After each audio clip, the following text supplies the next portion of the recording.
You buried it. The words were not a question. They were an accusation, cold and precise, cutting through the silence of the throne room like a blade through silk. Nora felt her knees weaken, felt the stone floor beneath her seem to shift and tilt, as if the earth itself wanted to swallow her whole.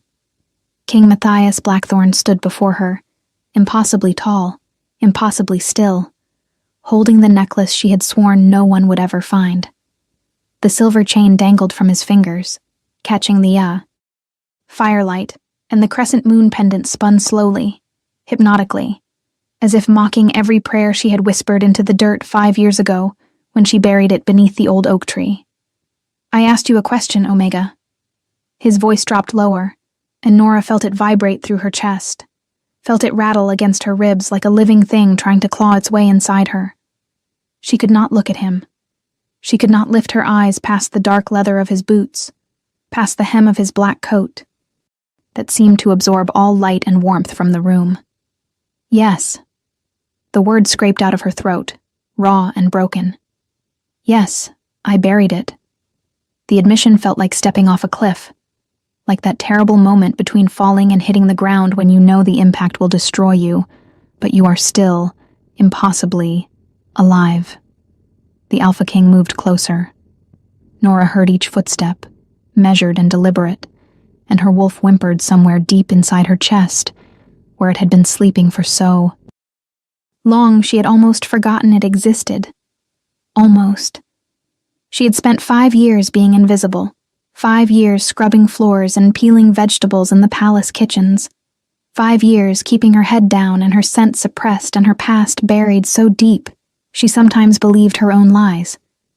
But now he was close enough that she could smell him, cedarwood and smoke, and something wild and ancient that made her wolf stir restlessly. "Look at me." It was not a request. Nora forced her eyes upward, past the broad chest and strong jaw, past the cruel mouth that never smiled, until she met his gaze. His eyes were amber, the color of honey held up to firelight, the color of danger and power and things that could burn you alive if you got too close. For a moment, something flickered in those eyes, something that looked almost like recognition, almost like pain. Then it was gone, replaced by the icy control that everyone in the 5 kingdoms feared. "Do you know what this is?" He held the necklace, higher, and Nora saw her mother's blood still stained into the clasp, dark and permanent, a memorial to a death she had been too young to prevent or understand. "It is a necklace." Her voice came out steadier than she expected, and she clung to that small victory even as her heart hammered against her ribs hard enough to bruise. "It belonged to my mother." Matthias Blackthorne studied her face with an intensity that felt like being dissected, like he could see through skin and bone into the terrified girl beneath. "Your mother." He repeated the words slowly, tasting them, testing them. "And who was your mother, Omega? What was her name?" Nora opened her mouth, but no sound came out. The question she had been running from for 5 years, the question that had chased her through nightmares and waking hours alike, the question she could not answer without destroying everything. "I do not know." The lie felt like acid on her tongue. "She died when I was 3. I barely remember her."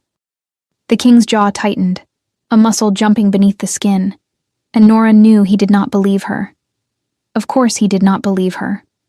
Alpha Kings did not survive by accepting convenient lies, and Matthias Blackthorne had not united 5 warring packs under his rule by being naive or merciful. "Guards found this buried 3 feet deep beneath the eastern oak," he said, his voice taking on a dangerous quiet that was somehow worse than shouting. "The tree that marks the border of what used to be Moon. Blessed territory before the massacre. Before every man, woman, and child of that bloodline was slaughtered 20 years ago." He paused, letting the words sink into her skin like poison. "Every single one. Or so we believed." Nora felt the blood drain from her face. She felt the room tilt again, felt her vision narrow to a pinpoint focused on the necklace spinning between them, the crescent moon catching light and throwing it back like accusations. I am no one, she whispered. I am just a Kitchen Omega. I do not know anything about Moonblessed or massacres or bloodlines. I found that necklace in the market 5 years ago, and I buried it because it frightened me. That is all. The story came out smooth and practiced, because she had rehearsed it 1,000 times in the dark, had perfected every pause and inflection for a moment exactly like this. But as she spoke, she watched something change in the king's face. His nostrils flared slightly, and she realized with horror that he was scenting her, that he was using his alpha senses to taste the fear and desperation rolling off her in waves. And something else. Something that made his eyes narrow, and his hand clench around the necklace until his knuckles went white. You are lying. The words fell between them like stones into still water, sending ripples through everything. And I am going to find out why. Before Nora could move, before she could think or breathe or run, the king reached out and caught her wrist. His fingers were warm, impossibly warm, and the moment his skin touched hers, she felt it. The bond. The mate bond that should not exist, could not exist, between an Alpha King and a Kitchen Omega. The recognition slammed through her with the force of a physical blow, and she saw the same shock reflected in his amber eyes. His grip tightened, not painful, but inescapable, and Nora felt her wolf rise to the surface for the first time in years, felt it reach toward him with a longing that terrified her, more than any threat or accusation. No. The word ripped out of Matthias Blackthorne like it was being torn from somewhere deep and primal. He released her wrist as if her skin had burned him, stepped back with a violence that sent his coat swirling around his legs. That is not possible. But it was possible. It was happening. Nora could feel the bond singing between them, could feel her wolf crying out for him even as her mind screamed at her to run, to disappear, to do whatever it took to escape this nightmare. I need to go. She barely recognized her own voice, thin and desperate. Please, Your Majesty, I need to return to the kitchens. I have work. I cannot. You cannot leave. He cut her off, and the alpha command in his voice dropped her to her knees before she could stop herself. She knelt there on the cold stone, trembling, hating herself for the automatic submission, hating him for using his power against her. You will remain in the palace under guard until I determine what you are and what threat you pose to this kingdom. Threat. The word echoed in her skull. She was no threat to anyone. She had spent 5 years being invisible, 5 years being nothing, specifically so she would never be a threat. I am no one, she said again, and this time she heard the plea beneath the words. Please, Your Majesty, I am no one. Matthias Blackthorne looked down at her, and for a moment his expression softened into something that might have been regret or might have been exhaustion. Then the mask of the ruthless king slid back into place. If that were true, he said quietly, then my wolf would not be calling you mate. And this necklace would not bear the royal seal of the moon-blessed queens. He turned away, the necklace still clutched in his fist, and gestured to the guards who had been standing silent witness to her unraveling. Take her to the North Tower. Post guards at her door. No one enters or leaves without my explicit permission. As strong hands closed around her arms and lifted her to her feet, as she was led from the throne room toward an uncertain fate, Nora caught one last glimpse of the king. He stood alone before his throne, staring at the necklace in his hand, and the expression on his face was not triumph or anger. It was something far more complicated, something that looked almost like hope. The North Tower room was not a cell, but it was not freedom either. Nora stood at the narrow window watching the sun set over the palace grounds, watching the shadows lengthen and swallow the gardens where she had buried her past, and any hope of a peaceful future. The room was small, but well appointed, with a proper bed and a fireplace, and even a small desk with paper and ink, as if she were an honored guest rather than a prisoner awaiting judgment. But the guards outside her door were very real, and the lock that had clicked shut behind her was solid iron. She had no illusions about what came next. King Matthias would investigate. Her. He would dig through every story she had ever told, would question everyone who had ever known her, would eventually discover that Nora Winters, the Kitchen Omega, had appeared at Silver Creek Pack 5 years ago, with no history and no family, and nothing but a desperate story about running from an abusive mate. That story had been enough then, when she was young and terrified and clearly broken. No one questioned an Omega fleeing violence. But now the king himself was questioning everything, and the truth was a noose tightening around her neck with every passing hour. She touched her wrist where he had grabbed her, where his skin had met hers, and the mate bond had flared to life between them like lightning striking dry timber. Even now she could feel it humming beneath her skin, a connection she did not want and could not afford. Matthias Blackthorne was engaged to Lady Cassandra Nightshade, a brilliant political match that would unite the Nightshade and Blackthorne territories and cement his power across the kingdom. The wedding was planned for the next full moon, barely 3 weeks away. The entire court was already preparing for the celebration. And now Nora had appeared like a ghost from his past, tied to a bloodline everyone believed extinct, carrying a mate bond that threatened to destroy carefully laid plans and political alliances. She should have run years ago, should have taken the necklace and disappeared into the human territories where no pack law could reach. Her. But she had been so tired of running, so desperate for somewhere to belong, even if that belonging meant scrubbing floors and keeping her head down and pretending to be someone she was not. A knock at the door made her spin around, her heart leaping into her throat. But it was not the king. A young servant girl entered carrying a tray of food, her eyes downcast, her movements quick and nervous. "His Majesty sent dinner, miss." The girl set the tray on the desk without meeting Nora's eyes. "He says you are to eat and rest. He will speak with you again in the morning." "Wait." Nora caught the girl's arm as she turned to leave. "Please, what are people saying? About me?" The servant girl bit her lip, clearly torn between discretion and gossip. "They are saying you might be moon-blessed," she whispered finally. "They are saying the king found proof. Lady Cassandra is furious. She has been in his study for hours." Of course she had. Cassandra Nightshade was not a woman who accepted threats to her position gracefully. Nora had seen her around the palace, all ice and elegance and barely concealed ambition.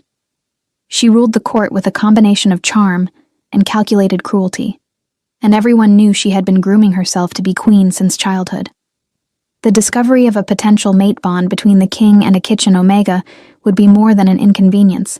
It would be a declaration of war. "Thank you." Nora released the girl's arm and watched her hurry out, the lock clicking shut once more. She stared at the food on the tray without appetite, her mind racing through possibilities and finding nothing but dead ends. If she denied everything, if she insisted she was just an Omega who found a necklace, would Matthias believe her? And even if he did, would he let her go knowing what they both felt when they touched? The mate bond was sacred law among wolves. To deny it was to deny the moon goddess herself. She did not sleep that night. She sat at the window, watching stars wheel overhead, watching the moon rise full and silver over the mountains, feeling her wolf stir and pace inside her chest. It had been dormant so long, suppressed by her fear and determination to hide, but now it was waking. Now it sensed its mate nearby, and it wanted out, wanted to run to him, wanted to complete the bond that fate had decided for them. "No," Nora whispered into the darkness. "We cannot. He will destroy us." But her wolf did not care about danger or politics or the massacre that had stolen her family. Her wolf only knew that its mate was close, that the other half of its soul was separated by walls and guards and circumstances, and that was a pain worse than any physical wound. When dawn came pale and cold through the window, Nora heard footsteps in the corridor. Heavy footsteps, measured and deliberate. She knew who it was before the lock turned, before the door swung open to reveal King Matthias Blackthorne standing on the threshold. He looked like he had not slept either. His dark hair was disheveled, his jaw shadowed with stubble, his amber eyes bloodshot and haunted. He held the necklace in his hand still, like he had been carrying it all night, like he could not bear to let it go. "I need the truth." His voice was rough, scraped raw by exhaustion or emotion or both. All of it. No more lies. Nora stood, wrapping her arms around herself as if she could hold her secrets inside by physical force alone. "I told you the truth. I found the necklace. I buried it. That is all I know." Matthias stepped into the room, and the guards pulled the door closed behind him, leaving them alone. The space suddenly felt smaller, the air thicker, charged with tension, and the mate bond that neither of them could ignore. "Do not insult my intelligence." He moved closer, and Nora forced herself not to retreat, not to show the fear that was making her hands shake. "I have spent the night reviewing records, questioning the few survivors who remember. The Moon-Blessed Massacre. This necklace is not something you find in a market. It is the royal seal, passed from mother to daughter through the Moon-Blessed line for 300 years. The last person to wear it was Queen Ariana Moon-Blessed, who died in the massacre 20 years ago." He paused, his eyes boring into hers. "She had a daughter, 3 years old. The girl was never found. Everyone assumed she died with her mother, that her body was simply lost in the chaos." Nora felt tears sting her eyes and blinked them back furiously. She would not cry. She would not give him that. "Maybe someone took it from the Queen's body," she said, but her voice wavered. "Maybe it has been passed around for years. Maybe your scent." Matthias cut through her desperate theories with 2 words. "It is on the necklace. Old, faded, but unmistakable. You have been wearing this since you were a child, and you took it off 5 years ago when you came to this palace, and buried it to hide what you are." He took another step closer, and now they were close enough that Nora could feel the heat radiating from his body, could smell the cedar wood and smoke that made her wolf keen with longing. "You are Moon-Blessed, the last of your line, the rightful heir to the Eastern Territories." "No." The word came out broken. "I am no one. I do not want territories or titles or any of this. I just want to survive. Please." The plea slipped out before she could stop it.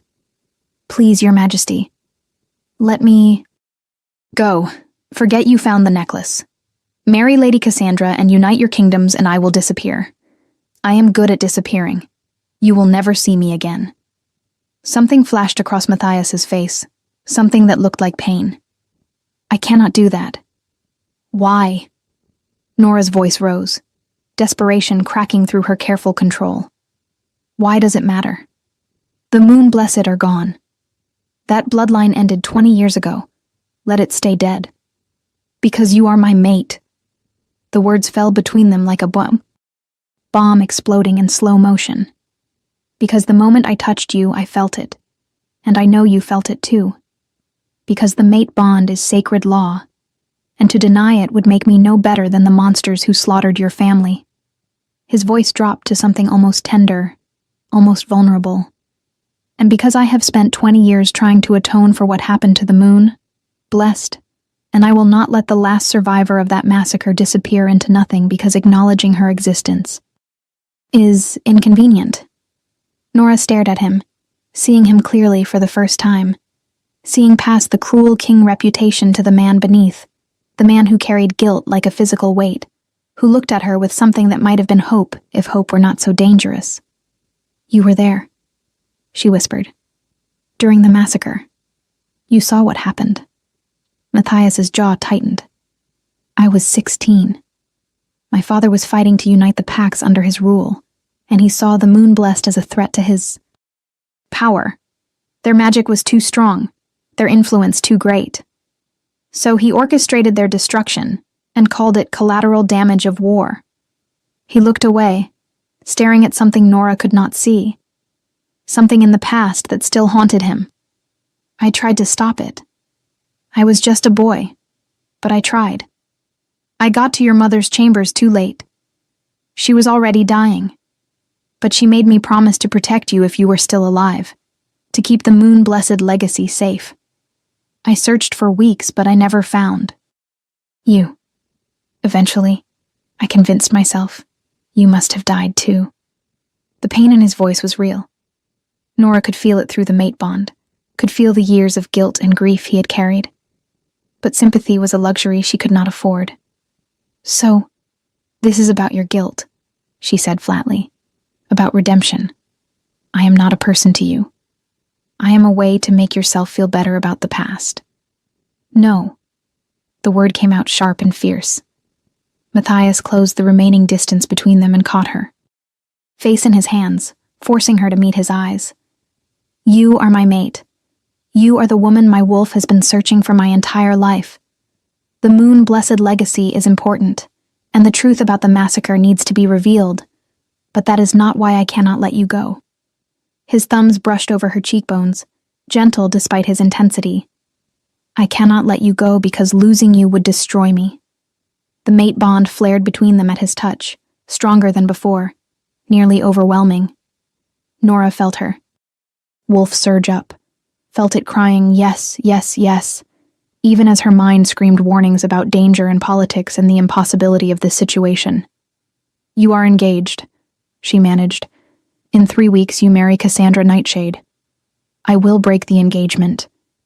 The certainty in his voice sent chills down her spine. The mate bond supersedes all other commitments. It is moon law. She will not accept that. The Nightshade Pack will not accept that. You are talking about starting a war. Nora tried to pull away, but his hands held her steady, kept her anchored when she wanted to flee. And what about me? I never asked to be moon-blessed. I never wanted this legacy or this power, or any of the responsibility that comes with it. I just wanted to be left alone. I know. Matthias's voice softened. I know you are frightened. I know you have spent years hiding, years surviving, and now I am asking you to step into danger and claim a birthright you never wanted. But you are the last moon-blessed. Nora, the magic in your blood is awakening whether you want it to or not. I can feel it building inside you, can see it in your eyes. If you do not learn to control it, if you do not accept what you are, it will consume you. His words hit too close to truth. Nora had been feeling it for weeks now, the restless energy beneath her skin, the way shadows seemed to move when she walked past, the dreams of running through moonlit forests with silver light trailing from her fingertips. She had been ignoring it, suppressing it, but she could not suppress it forever. What if I am not strong enough? The question came out small and scared, and she hated herself for the vulnerability. What if I claim this legacy and I fail? What if I cannot control the power, or lead the people, or be what everyone needs me to be? Then I will be there to catch you. Matthias leaned down until his forehead rested against hers, until they were breathing the same air. I will teach you to control your power. I will protect you from those who would use or destroy you, and I will stand beside you when you reclaim what was stolen from your family. His eyes searched hers, earnest and intense. But you have to trust me. You have to stop running. If you are enjoying this story, do not forget to leave a like and subscribe to the channel for more emotional stories like this one. Trust. The word felt foreign on her tongue, impossible and terrifying, and maybe the only option she had left. Nora closed her eyes, felt the mate bond humming between them, felt her wolf settling into a contentment it had never known before. When she opened her eyes again, Matthias was still there, still waiting, still offering her a future that seemed like madness. If I do this, she said slowly, if I agree to accept my heritage and let you break your engagement and face whatever consequences come, you have to promise me something. Anything. You have to help me find out who really ordered the massacre. Nora's voice hardened. My mother told me things before she died, things I did not understand when I was 3, but that I have remembered all these years. She said it was not just your father who wanted the Moon Blessed destroyed. She said there was a traitor. Someone close to the moon-blessed court who betrayed us from within. Someone who is still alive. Matthias went very still. Are you certain? I remember her words exactly. She said trust no one with ancient blood. She said the traitor wears two faces. She said they would come for me if they knew I survived. Nora met his eyes steadily. If I am going to step out of the shadows and claim my birthright, I need to know who to fear. I need to know who wanted my family dead and why. The king was quiet for a long moment, his expression thoughtful and troubled. If there is a traitor with ancient blood still living, someone who has hidden their involvement for 20 years, exposing them will be dangerous. They will do anything to protect their secret. I know. Nora straightened her shoulders, feeling something settle inside her, some decision made. But I am tired of being afraid. I am tired of hiding who I am because of what someone else did to my family. If you are asking me to be moon-blessed, to claim that legacy and that power, then I am going to do it right. I am going to finish what they started 20 years ago when they tried to destroy us. I am going to find justice for my mother. Matthias studied her face, and then, slowly, deliberately, he smiled. It transformed his severe features, made him look younger and less burdened, and Nora felt her breath catch at the beauty of it. There she is, he murmured. There is the moon-blessed queen I have been waiting for. He released her face, but caught her hand instead, threading his fingers through hers. Very well. We will find your mother's killer together. But first, you need to learn to control your power, and I need to break an engagement and deal with the political fallout. Are you ready for what comes next? Nora looked down at their joined hands, at the way his large, calloused palm engulfed her smaller one, at the rightness of it, despite everything telling her this was impossible. No, she admitted, but I will do it anyway. The next 3 days passed in a whirlwind of revelation and preparation that left Nora's head spinning. Matthias moved her from the tower to a suite of rooms in the royal wing, rooms that had once belonged to visiting dignitaries and now were hers alone. He assigned her a personal guard, a stern woman named Helena, who had served in his father's army, and now watched Nora with sharp, intelligent eyes that missed nothing. And he began teaching her about her power, about the magic that flowed through moon-blessed blood. They met in a private training room deep beneath the palace, a space warded against observation where Nora could practice without fear of being seen. Matthias brought books, old texts written in the flowing script of the moon-blessed language that Nora could somehow read despite never learning it. He brought artifacts, objects that had belonged to her mother and great-grandmother, each one humming with residual magic that called to something in Nora's blood. Moon-blessed power is different from normal wolf magic, Matthias explained, as they stood in the center of the warded room, moonlight filtering through a high window to puddle silver on the stone floor. It is older, more primal. Your ancestors could call moonlight itself, could weave it into shields and weapons and healing. They could speak to wolves across vast distances, could sense lies and truth, could see possible futures in moon pools. He gestured for her to stand in the moonlight. The power is tied to the lunar cycle. It will be strongest during the full moon and weakest during the new moon. Right now we are 3 days past full, so you should have significant strength available. Nora Ongnang stepped into the silver light and gasped as power flooded through her. It felt like lightning in her veins, like ice and fire and electricity all at once. The shadows in the room leaped and danced, responding to her presence, and she felt her wolf surge to the surface with a joy that was almost painful. I can feel it, she breathed. I can feel everything. Good. Matthias circled her slowly, watching with intense focus. Now reach for it. Imagine the moonlight is a thread you can grasp, a tangible thing you can shape and mold. Do not force it. Moon-blessed magic responds to will and intention, not strength. Nora closed her eyes and reached inside herself for the power she could feel waiting there. It came to her easily, almost eagerly. as if it had been sleeping all these years and was thrilled to finally wake. She felt it gather in her palms, felt it cool and silver and potent. When she opened her eyes, she was holding light. Actual moonlight, condensed and glowing, floating. Between her hands like a small sun made of silver instead of gold. Matthias made a sound that might have been surprise or approval. Impressive. Most Moon-Blessed need weeks of training to manifest their power physically. You did it on your first try. It feels natural, Nora admitted, staring at the light in wonder. Like breathing. Like it was always supposed to be there and I just did not know how to access it. She experimented, willing the light to change shape, watching it flow and reshape according to her thoughts. Within minutes, she had created a sphere, then a blade, then a delicate flower that glowed softly in her palm. Your mother would be proud. Matthias's voice was gentle. She was the most powerful Moon-Blessed of her generation. They said she could call down the moon itself if she chose, could blanket entire battlefields in healing light or destructive force, depending on what was needed. That is why my father feared her. Not because of territory or politics, but because her power made her untouchable.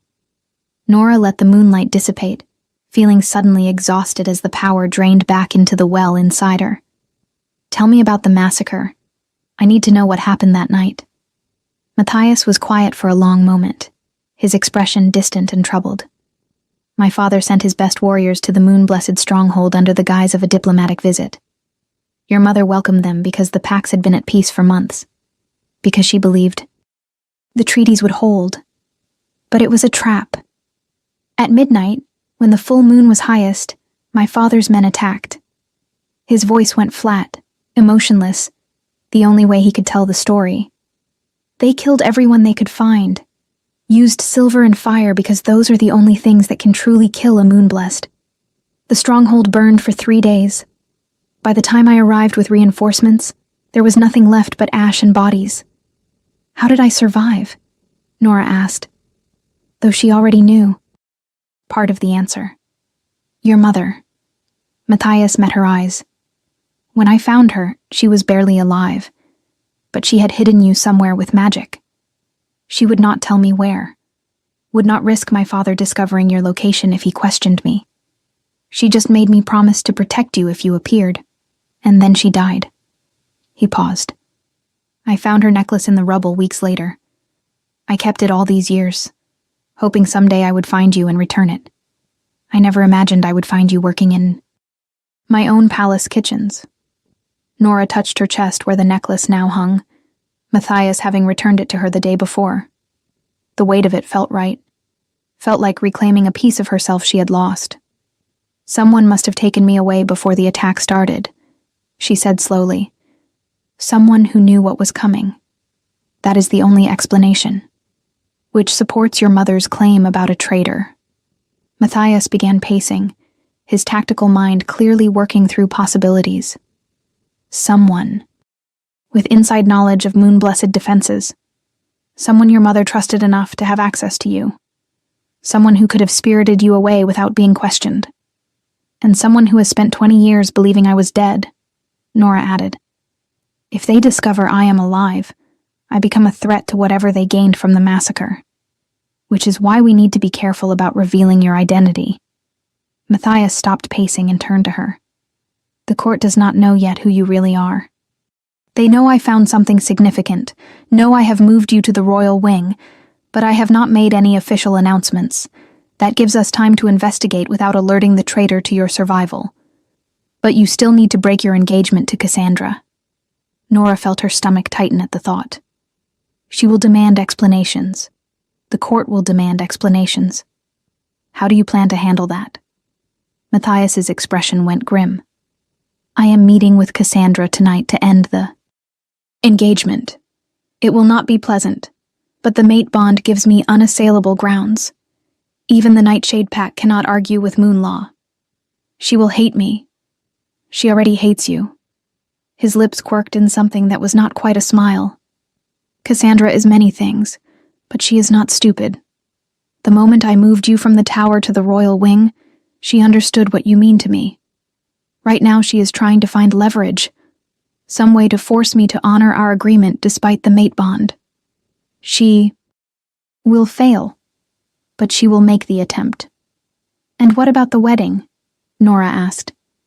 It is supposed to happen in less than 3 weeks. There must be preparations, guests traveling from all over the kingdom, political alliances depending on the union, all of which I will handle. Matthias crossed to her and took her hands, his touch sending warmth through the lingering chill of the moonlight magic. I know this seems impossible. Know you are being thrown into a situation you never asked for. But I need you to trust that I can manage the political fallout. My concern is keeping you safe and helping you master your power before anyone discovers who you really are. Nora wanted to believe him, wanted to trust in his confidence and certainty. But she had spent too many years alone, too many years knowing she could rely only on herself. What if your kingdom will not accept me? She asked quietly. What if they see me as a threat rather than an asset? The Moon-Blessed were destroyed. Because they were feared. What makes you think your people will welcome their last survivor? Because you are my mate. Matthias said it with absolute conviction. Because I am the Alpha King, and my word is law. And because once they see what you can do, once they understand the power and honor you carry, they will recognize you as the queen you were born to be. Queen. The word made Nora's breath catch. I am not ready to be anyone's queen. You do not have to be ready today. You just have to be willing to try. He squeezed her hands gently. One step at a time, Nora. First, we master your power. Then we deal with Cassandra. Then we start looking for your mother's killer. We do not have to solve everything at once. It was sensible advice, logical and measured. But Nora could not shake the feeling that time was running out, that forces were already moving in the shadows, that her survival had set something in motion that could not be stopped. That night, as she lay in her new chambers, staring at the ceiling, she heard it, a whisper in her mind, soft and insistent, speaking in a language she should not know but somehow understood perfectly. Moonchild, you who carry the last light, they are coming for you. They have always been coming. Trust no one with ancient blood. Trust no one who smiles with cold eyes. The truth lies in shadows, and the traitor wears 2 faces. Nora sat up, her heart pounding. The voice was not her wolf. It was something else, something that felt like memory or prophecy or warning from beyond the grave. Her mother's voice, perhaps, or the collective consciousness of all the moon-blessed who had come before her. She got out of bed and moved to the window, looking out over the palace grounds. Everything seemed peaceful. Moonlight silvered the gardens and courtyards. Guards moved on their regular patrols. Nothing seemed amiss. But Nora could feel it now, a tension in the air like the moment before lightning strikes. Something was coming. Someone was watching. And her emergence from the shadows had just painted a target on her back that she could not remove. What do you think will happen next? Leave your predictions in the comments below. The next morning, Nora woke to find Helena standing at the foot of her bed, the guard's face grim and urgent. Lady Cassandra has requested an audience with you, Helena said without preamble. The king said the choice is yours, but he advises against it. Nora sat up, pulling the blankets around. Herself. Did she say what she wants? No. But she has been in the throne room since dawn, and she has the entire Nightshade delegation with her. Helena's tone made it clear what she thought of that development. This is a power play. She wants to intimidate you, wants to make you feel small and frightened so you will remove yourself as an obstacle to her marriage. Then we should not give her the satisfaction. Nora surprised herself with the steadiness of her voice. Tell Lady Cassandra I will meet with her in 1 hour, and inform His Majesty of the meeting so he can attend if he wishes. Helena's eyebrows rose slightly, respect flickering in her expression. As you command, my lady. The title felt strange, but Nora did not correct it.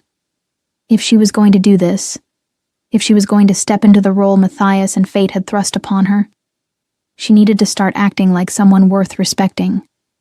She dressed carefully in one of the gowns that had been provided for her. A dippo. Blue silk that brought out the silver undertones in her eyes. She wore the moon-blessed necklace prominently, letting it catch the light. If Cassandra wanted a confrontation, Nora would give her one. But she would do it looking like she belonged here, like she had every right to wear royal colors and meet with the king's former fiancé as an equal. When she entered the throne room an hour later, with Helena at her back and her chin held high, the effect was immediate. Cassandra Nightshade stood. In the center of the room, surrounded by a dozen men and women in the black and silver colors of her pack. She was beautiful in the way of ice sculptures, all sharp angles and perfect features and cold calculation. Her blonde hair was swept up in an elaborate style that emphasized her long neck, and her dress was stunning, a creation of white silk and diamonds that must have cost a fortune. She looked every inch a queen. She looked like someone who belonged on a throne. And when her ice-blue eyes landed on Nora, the hatred in them was pure and undisguised. So this is the little kitchen rat who thinks she can steal a king. Cassandra's voice was cultured, aristocratic, dripping with disdain. How charming. Nora felt the barb hit home, felt the old insecurity rise up to choke her. But she pushed it down, forced herself to remember the moonlight in her hands, the power singing in her blood, the legacy she carried. She was not a kitchen rat. She was moon-blessed. She was the daughter of queens. Lady Cassandra. Nora inclined her head politely, refusing to be baited. You requested this meeting. How may I assist you? The cool response seemed to surprise Cassandra, who had clearly expected fear or deference. She recovered quickly, her smile sharpening into something cruel. I wanted to see you for myself. Wanted to understand what could possibly make the Alpha King forget his duty, forget his kingdom, forget the alliances that keep his people safe. She took a step closer, and Nora felt the weight of her Alpha presence pressing down like a physical force. I wanted to know what makes you special enough to destroy everything I have worked toward for 10 years. I did not ask for any of this. Nora kept her voice steady despite the pressure. I did not seek out the king, or manipulate the mate bond, or try to interfere with your engagement. Fate made that choice, not me. Fate. Cassandra laughed, and the sound was like breaking glass. How convenient to blame fate when you are benefiting from it.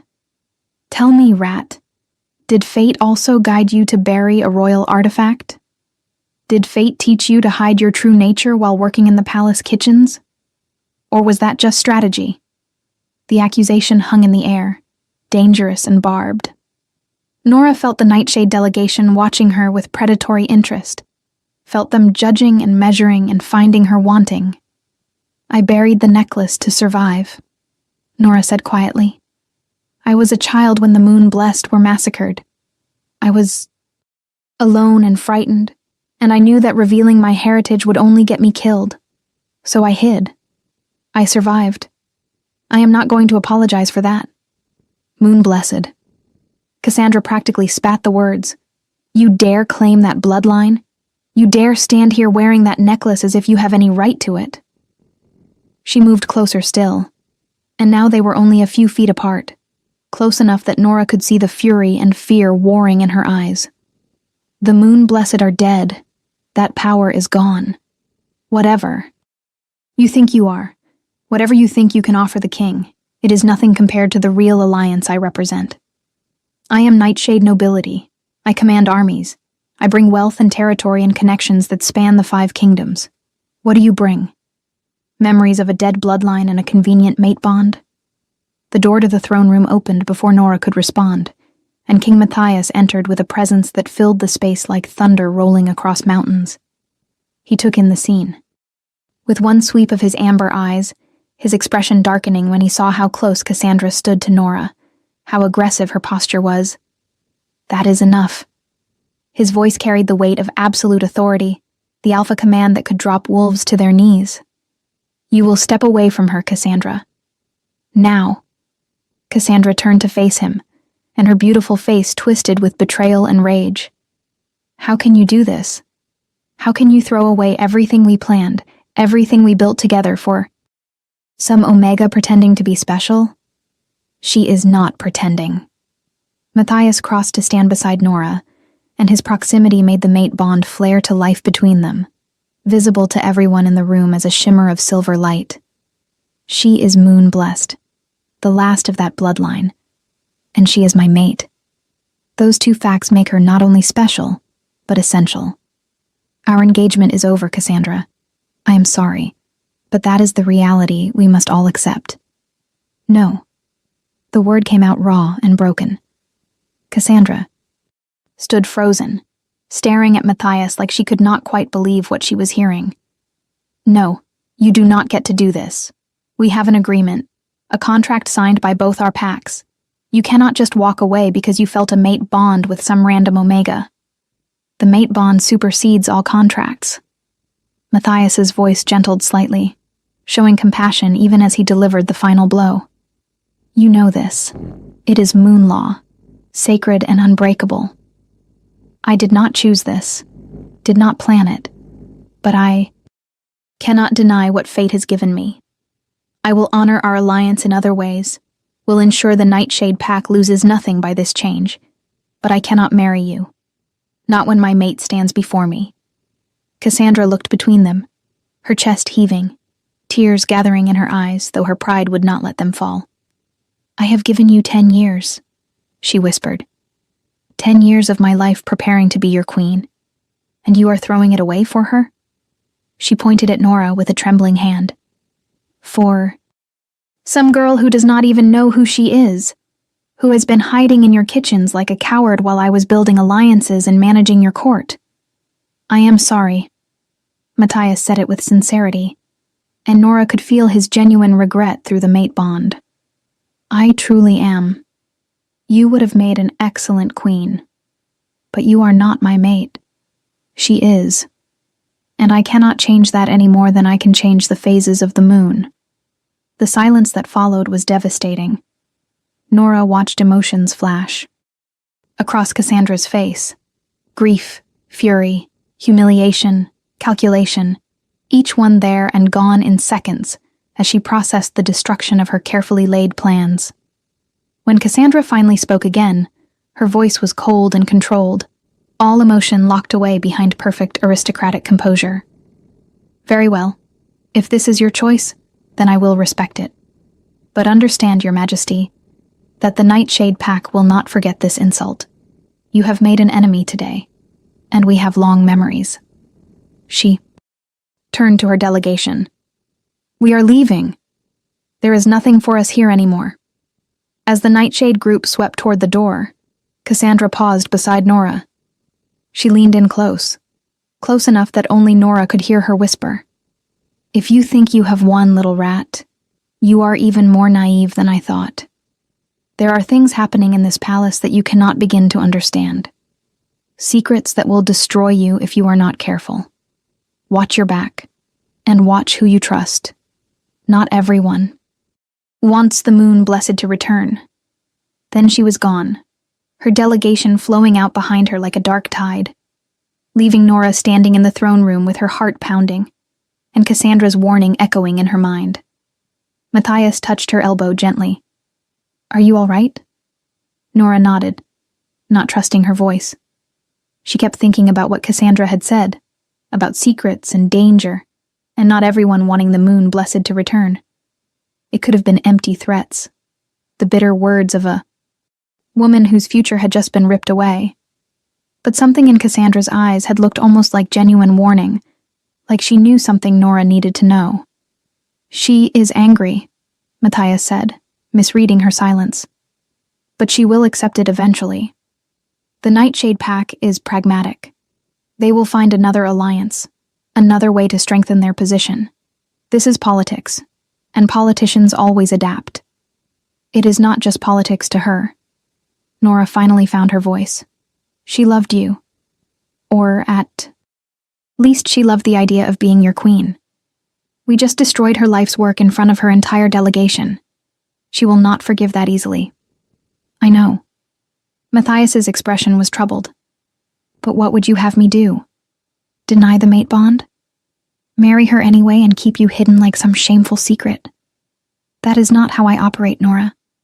When I commit to something, to someone, I do it completely. And I am committed to you. The conviction in his voice made Nora's throat tighten. She barely knew this man, had spoken to him only a handful of times, yet he was willing to blow up his carefully planned future for her. It should have felt romantic. Instead, it felt terrifying. I need air, she said abruptly. I need to get out of this room. Matthias nodded and guided her toward a side door that led to a private garden. It was a small space, enclosed by high stone walls, with a fountain at the center, and flowering vines creeping up the walls. The morning sun was warm on her face, and Nora breathed deeply, trying to settle the turmoil inside her. This is happening too fast, she admitted. 4 days ago, I was just a kitchen omega trying to stay invisible. Now I am moon-blessed royalty with a mate bond to the Alpha King and enemies I did not even know I had. How am I supposed to process this? How am I supposed to be what everyone needs me to be when I can barely keep up with what is happening? Matthias was quiet for a moment. Then he sat on the edge of the fountain and gestured for her to join him. When she did, he took her hand, threading their fingers together. When I became Alpha King at 19 after my father died, I felt exactly the same way. I was too young, too inexperienced, and I had inherited a kingdom built on blood and fear. Everyone expected me to be just like my father, expected me to rule with an iron fist and crush anyone who opposed me. But I did not want that. I wanted to build something better, something my father's victims could respect, rather than fear. He looked at her intently. So I did it one day at a time, one decision at a time. I stopped trying to see the whole overwhelming picture and focused on what I could control right now, in this moment. That is how you survive impossible situations. You break them into manageable pieces. Nora squeezed his hand, drawing comfort from the contact. What is the manageable piece right now? Right now, you focus on training your power.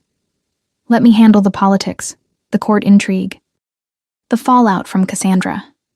You work on becoming strong enough to defend yourself, on learning what it means to be moon-blessed. Everything else will wait. It was good advice, practical. But Nora could not shake the feeling that time was not on their side, that something was already moving in the shadows that would not wait for her to be ready. Tell me about ancient blood, she said suddenly. My mother's warning. She said the traitor has ancient blood. What does that mean? Matthias frowned. Ancient blood refers to the original pack lines, the bloodlines that can be traced back to the first wolves who walked this land. There are only a handful of families who can claim true ancient blood. The Moon-Blessed were one. The Blackthorns are another. The Nightshades, despite Cassandra's relatively recent rise to power, can trace their line back 600 years. He paused. If your mother was right about a traitor with ancient blood, it narrows our suspects significantly. But it also makes the investigation more dangerous. Families with ancient blood have power, influence, and resources most people cannot touch. If you want to see how this story ends, make sure you are subscribed with notifications on. Nora felt a chill run down her spine. How many families are we talking about? In the 5 kingdoms? Perhaps a dozen with legitimate claims, but only 5 or 6 with enough power and proximity to have been involved in the Moon-Blessed massacre. Matthias began ticking them, off on his fingers. Blackthorn, Nightshade, Silverfang, Ironwood, Moonstone, and Ravenwood. Each family has held territory for centuries. Each has their own agenda and secrets. So one of those 6 families betrayed my mother and orchestrated the massacre. Nora tried to wrap her mind around it. And they have been living free for 20 years, believing they succeeded. Which means they will panic when they learn you survived. Matthias's expression was grim. We need to move carefully. Need to to gather evidence before we make any accusations. Accusing an ancient blood family without proof could tear the kingdom apart. They sat in silence for a while, the fountain burbling peacefully beside them, the sun climbing higher in the sky. Nora found herself studying Matthias's profile, the strong jaw and straight nose, the way his dark hair fell across his forehead. He was handsome in a severe way, but more than that, he radiated competence and control. It was comforting and intimidating in equal measure. "Why did your father really want the Moon Blessed destroyed?" she asked softly. "You said he feared their power, but was that all? Or was there something else?" Matthias was quiet for so long, Nora thought he might not answer. Then he sighed, a sound filled with old pain. "My father was a tyrant. He believed might made right. That strength was the only currency that mattered. The Moon Blessed represented everything he hated. Power that came from magic rather than physical. Dominance, leadership based on wisdom rather than fear. A female monarchy in a world he thought should be ruled by alpha males." His jaw tightened. But there was something specific, too. He wanted the Moon Blessed healing pools. Your people controlled 3 sacred sites, where moonlight gathered in water with healing properties so potent they could cure almost any injury or illness. My father wanted those sites for himself, wanted to control who could access healing, and use it as leverage over the other packs. So he murdered an entire bloodline for 3 pools of water? Nora felt sick. That is monstrous. Yes, it was.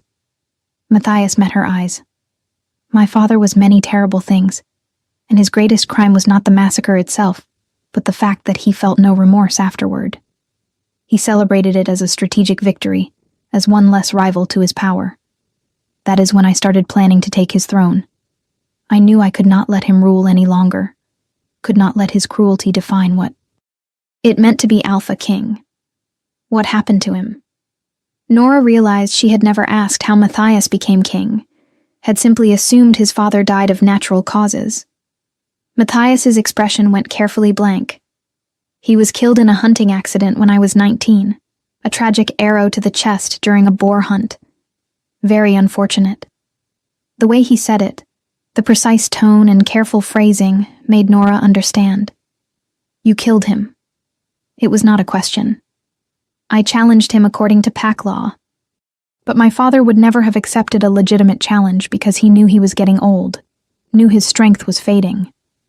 So yes, I arranged the hunting accident. I killed my own father to take his throne and stop the violence he was spreading. Matthias looked at her steadily, waiting for judgment or horror. Does that change how you see me? Knowing I am capable of patricide? Nora considered the question seriously. Part of her was shocked, disturbed by the casual admission of murder. But another part, the part that carried 20 years of grief and loss, understood the desperate necessity of stopping a monster. Did you have another choice? She asked. Could you have stopped him any other way? No. He would have killed me first if he suspected I was plotting against him. And he would have continued destroying packs and families in his quest for total dominance. The Moon Blessed were not his only victims, just his most famous ones. Matthias ran a hand through his hair, suddenly looking exhausted. I do not regret killing him, but I carry the weight of it every day. It is one of the reasons I need to find your mother's killer, need to bring justice for the massacre. I can never erase what my father did, but I can try to make amends. Nora shifted closer to him on the fountain's edge. You are not responsible for your father's crimes. You were a child when the massacre happened. You could not have stopped it. I know. Logically, I know that. But it does not make the guilt any easier to carry. He looked at their joined hands. You understand, though, do not you? You carry your own guilt for surviving when everyone else died. It is not rational, not justified, but it is there regardless. He was right. Nora did carry that guilt, had carried it for 20 years like a stone in her chest. The irrational conviction that she should have died with her mother, that her survival was somehow a betrayal of everyone who did not make it. Maybe we can help each other. she said quietly. Maybe we can learn to live with the past while working to make the future better. Matthias smiled, and again, Nora was struck by how it transformed his features. I would like that. He stood and pulled her to her feet. Come. We should continue your training. The more control you have over your power, the safer you will be when the truth about your identity becomes public. They spent the rest of the day in the warded training room, Matthias guiding Nora through exercises designed to strengthen her connection to moon-blessed magic. She learned to call moonlight even during the day, learned to weave it into barriers and projectiles, learned to sense the lunar energy flowing through the earth beneath her feet. It was exhausting and exhilarating in equal measure, and by the time evening came, Nora was drenched in sweat and trembling with fatigue. You are a remarkably fast learner, Matthias observed as they climbed the stairs back toward the main palace. Most Moonblessed needed months to reach the level you have achieved in days. Maybe it is because I have been suppressing it for so long. Nora wiped sweat from her forehead. Like a dam breaking. All that power has been building up inside me for 20 years. They emerged into a corridor, just as one of the palace stewards came running up, his face pale and frightened. Your Majesty, there has been an incident. You need to come quickly. Matthias's expression hardened. What kind of incident? Lady Helena was attacked in the North Wing. She is alive but badly injured. The healers are with her now. Ice flooded Nora's veins. Helena, her guard, the woman who had been protecting her for days. Where was she when it happened? Outside your chambers, my lady. She was standing guard while you trained. Someone ambushed her from behind. The steward swallowed nervously. They left a message carved into the wall beside her. It says, "The Moonblessed should stay dead." Nora felt the world tilt. This was not random. This was not coincidence. Someone knew who she was.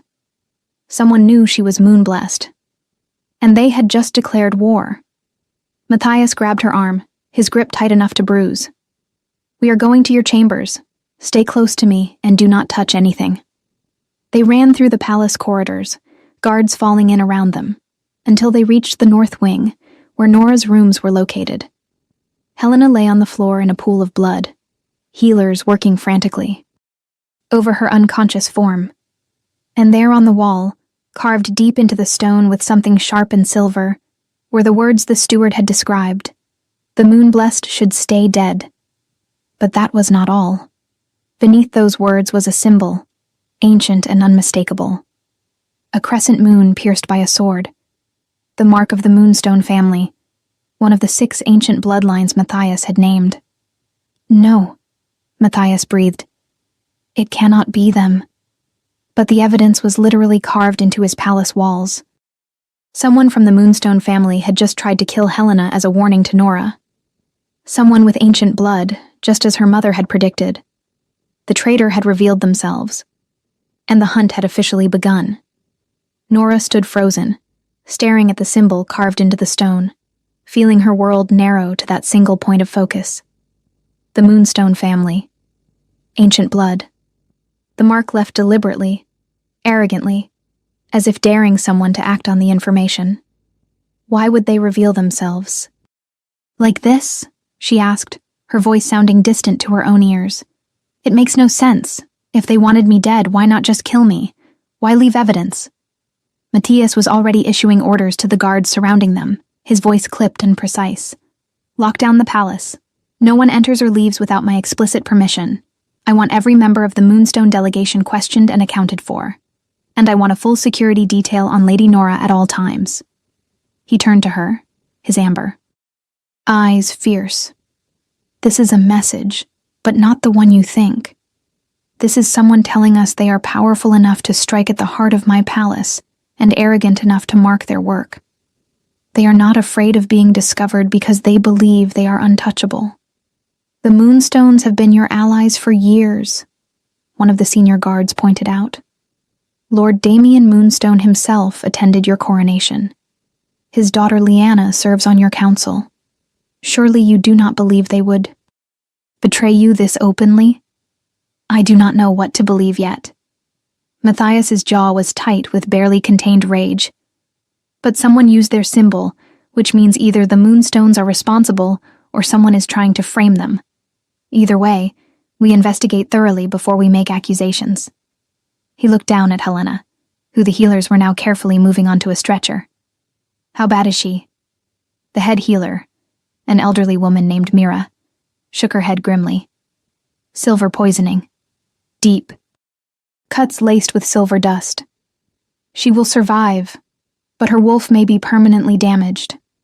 Whoever did this knew exactly where to cut, exactly how much silver to use to cripple without killing immediately. Silver poisoning was a death sentence for most wolves, but Helena's military training and exceptional strength must have kept her alive long enough for help to arrive. Still, a wolf whose inner beast was damaged could never fully heal, never completely trust their instincts, or access their full strength. It was a fate some considered worse than death. Find who did this, Nora said softly, but there was steel beneath her quiet tone. Find them, and make them answer for what they have done to Helena. She was only hurt because she was protecting me.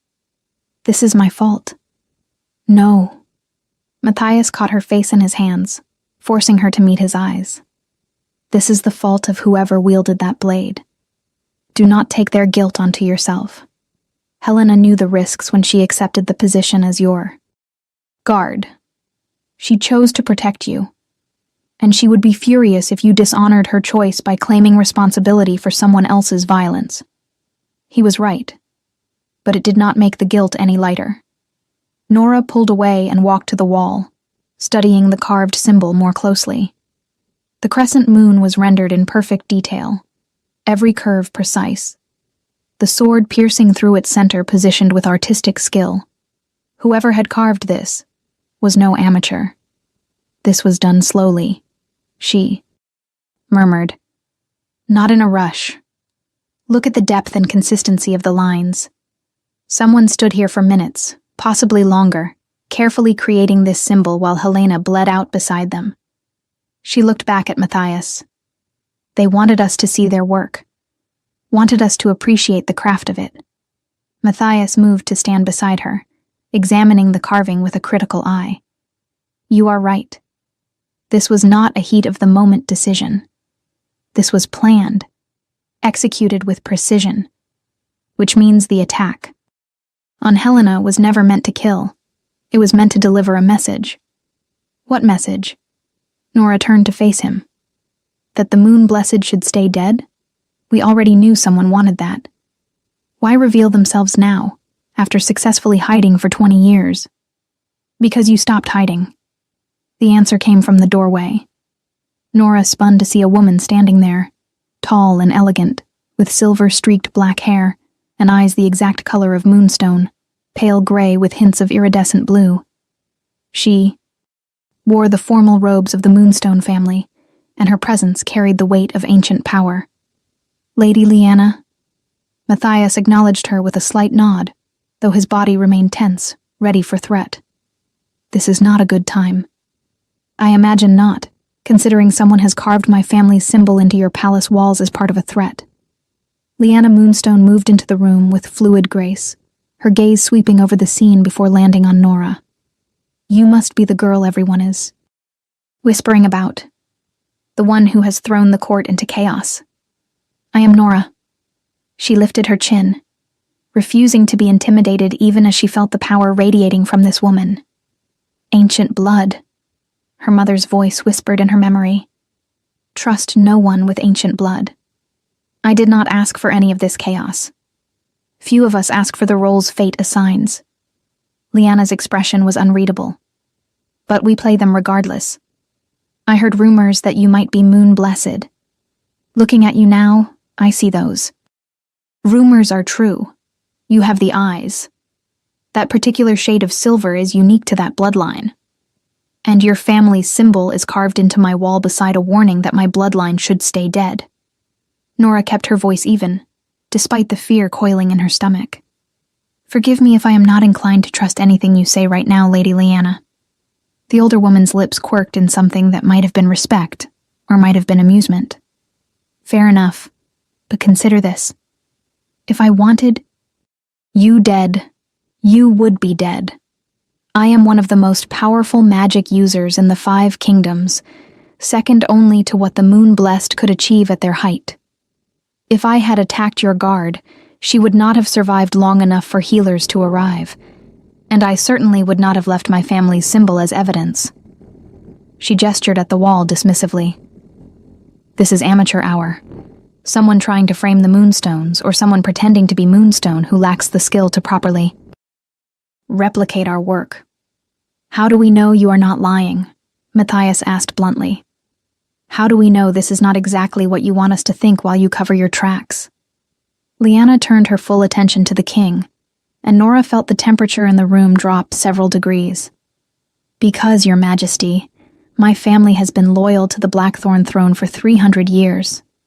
Because my grandfather died defending your grandfather during the Western Rebellion. Because I personally trained half your royal guard in defensive magic, and I have spent the last decade helping you rebuild what your father destroyed. Her voice took on an edge. I am many things, but I am not a traitor, and I resent the implication. Then help us find who is. Matthias matched her intensity.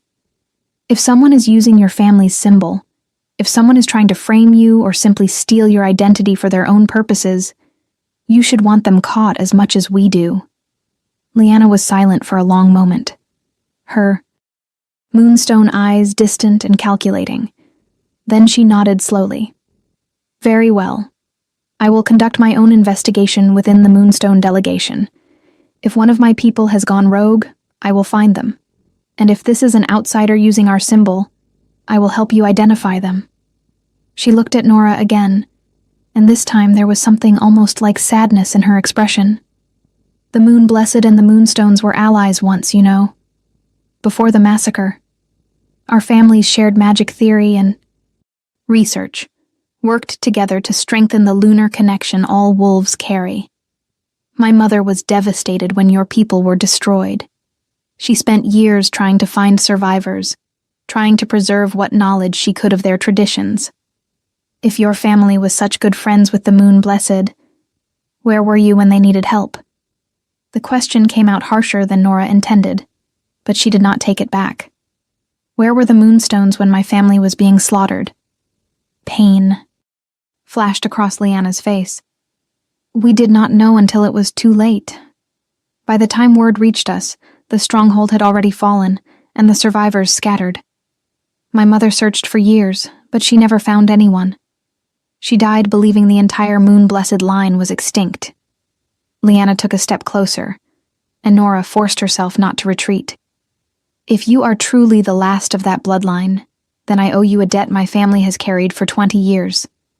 The Moonstones failed to protect our allies. When it mattered most. That failure haunts us still. The sincerity in her voice was difficult to dismiss.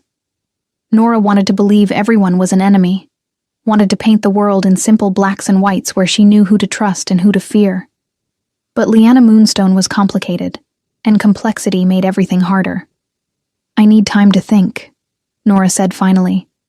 This is all too much, too fast. I cannot sort through accusations and alliances and political maneuvering when someone just tried to kill my guard and left a death threat carved into stone. She looked at Matthias. Can we continue this later?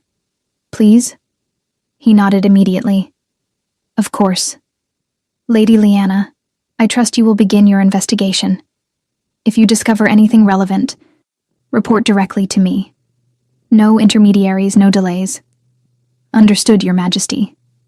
Liana bowed formally, her gaze lingering on Nora for a moment longer. For what it is worth, I am glad you survived. The world is diminished by the loss of the Moon-Blessed. Perhaps your return will restore some balance. Then she swept from the room, leaving a wake of unanswered questions and uncomfortable truths behind her. Matthias turned to Nora, concern evident in every line of his body. You need to rest. Come. I will take you to my personal quarters where I can guarantee your safety. What about my things? Nora gestured vaguely at her chambers beyond the doorway. Everything I have is in there. I will have servants pack your belongings under.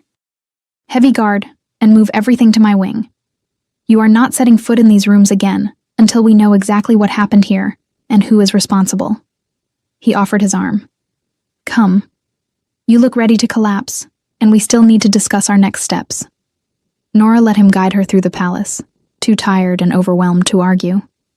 The king's personal quarters were in the highest tower, a sprawling suite of rooms that managed to be both luxurious and comfortable. Floor-to-ceiling windows offered views of the entire kingdom spread out below, and thick carpets muffled every footstep. Matthias led her to a sitting area near the fireplace and gestured for her to sit, while he poured 2 glasses of wine from a crystal decanter. Drink. He pressed a glass into her hand. It will help with the shock. Nora sipped obediently, feeling the warmth spread through her chest. I do not understand why any of this is happening. If someone wanted me dead, they have had multiple opportunities to kill me. Why play these games? Why leave symbols and warnings instead of just finishing the job? Because killing you is only part of their goal. Matthias sat beside her, close enough that she could feel his body heat but not quite touching. They want to discredit you, want to make people afraid of what your return means. If they simply murdered you quietly, you would become a martyr and people would ask questions. But if they can paint you as a threat, if they can make it seem like your survival brings danger and chaos, then your death becomes justified in people's minds. That is twisted. Nora took another drink, larger this time. Who thinks like that? People who play the long game. People who understand that power is as much about perception as it is about actual strength. Matthias studied his own glass. Whoever orchestrated the moon-blessed massacre did not just want your family dead. They wanted the entire concept of moon-blessed power erased from collective memory. They wanted people to forget what your bloodline could do, what it represented. Your survival threatens that erasure. He looked at her intently. That is why we need to be strategic. We cannot just react to threats and attacks. We need to control the narrative, need to show people that your return is something to celebrate rather than fear. How do we do that? Nora felt exhausted just thinking about it. I barely understand my own power. How am I supposed to convince an entire kingdom that I'm not a threat? By becoming the queen they need, rather than the threat they fear. Matthias set down his glass and took her hand. Starting tomorrow, we make your identity public. We hold a formal presentation to the court, where I acknowledge you as my mate and as the last moon-blessed heir. We do not hide or apologize. We claim your heritage with pride and confidence, and we dare anyone to challenge it. That is insane. Nora pulled her hand away, panic rising in her chest. I am not ready. I cannot control my power well enough, cannot navigate court politics, cannot be what you are asking me to be. You do not have to be perfect. His voice was gentle but firm. You just have to be present. You just have to show them you exist, that you are real, that you have every right to stand beside me. The rest we can build over time. Nora stood and moved to the windows, staring out at the darkening landscape. The sun was setting, painting the sky in shades of crimson and gold, and somewhere out there in that vast kingdom were people who wanted her dead.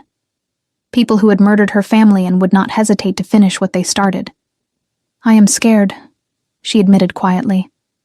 I am terrified of failing, of not being strong enough, of getting people like Helena hurt or killed, because I am not prepared for this. She heard Matthias come up behind her, felt his presence like a warm wall at her back. Being scared does not mean you are weak. It means you understand the stakes, that you care about the consequences of your actions. That is what makes you different from people like my father.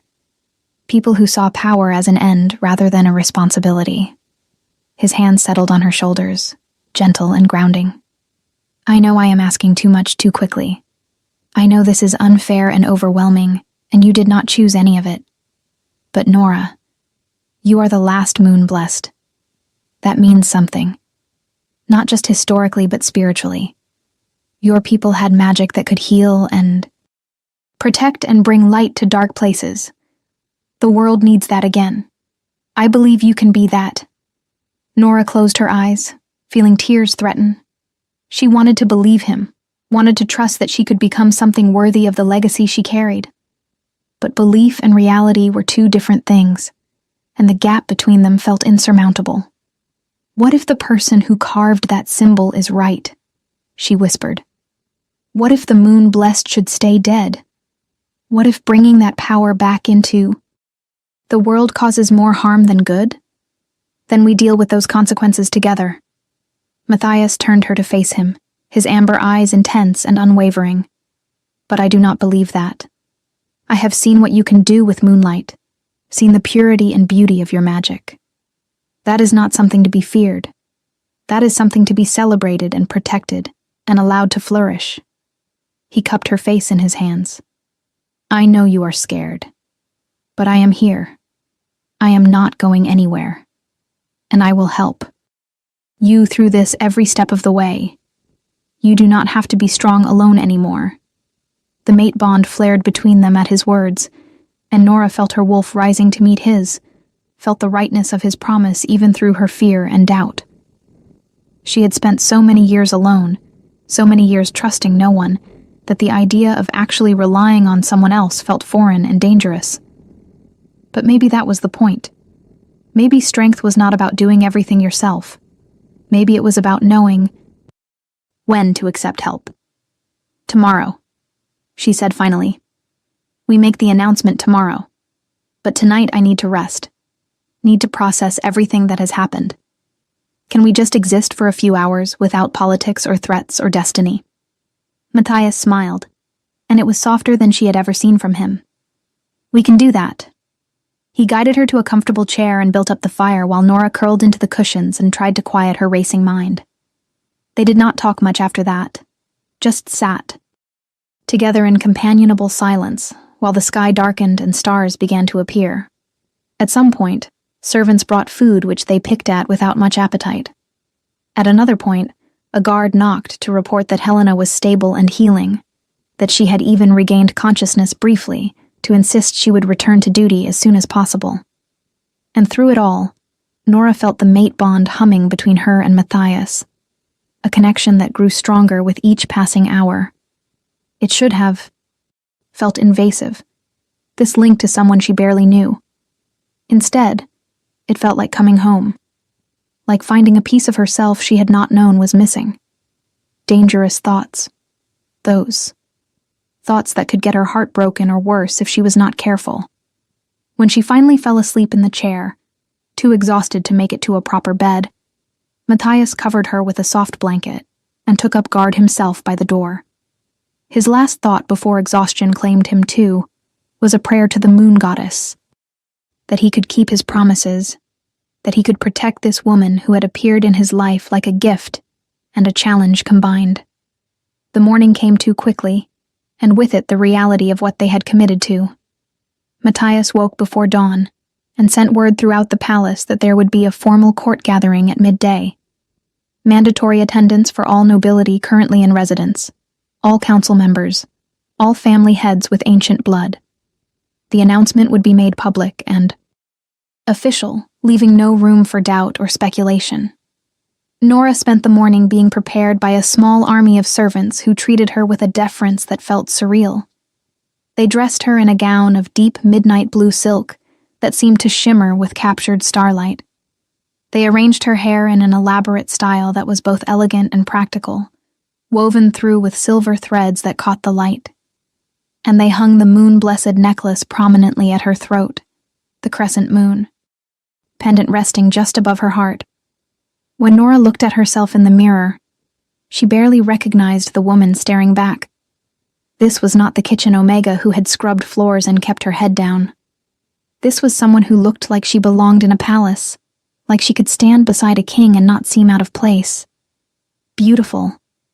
Matthias appeared in the doorway, and the appreciation in his eyes was genuine and warm. He wore formal black with silver embroidery, the colors of the eye, Blackthorn family, and he looked every inch the powerful Alpha King. Are you ready? No. Nora turned away from the mirror. But I am doing it anyway. He crossed to her and offered his arm. That is all anyone can ask.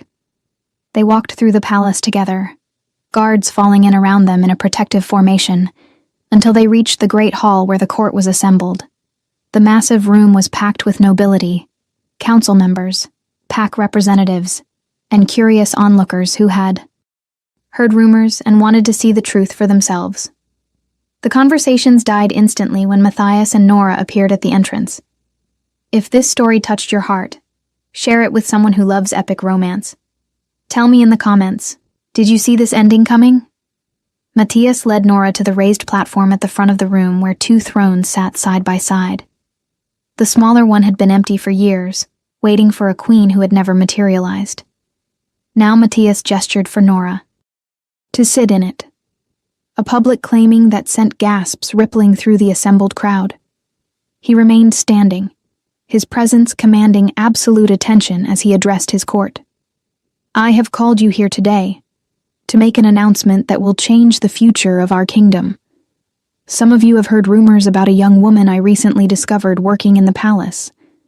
Those rumors are true, but they do not go nearly far enough to capture the significance of who she is and what her presence means. He paused, letting the tension build.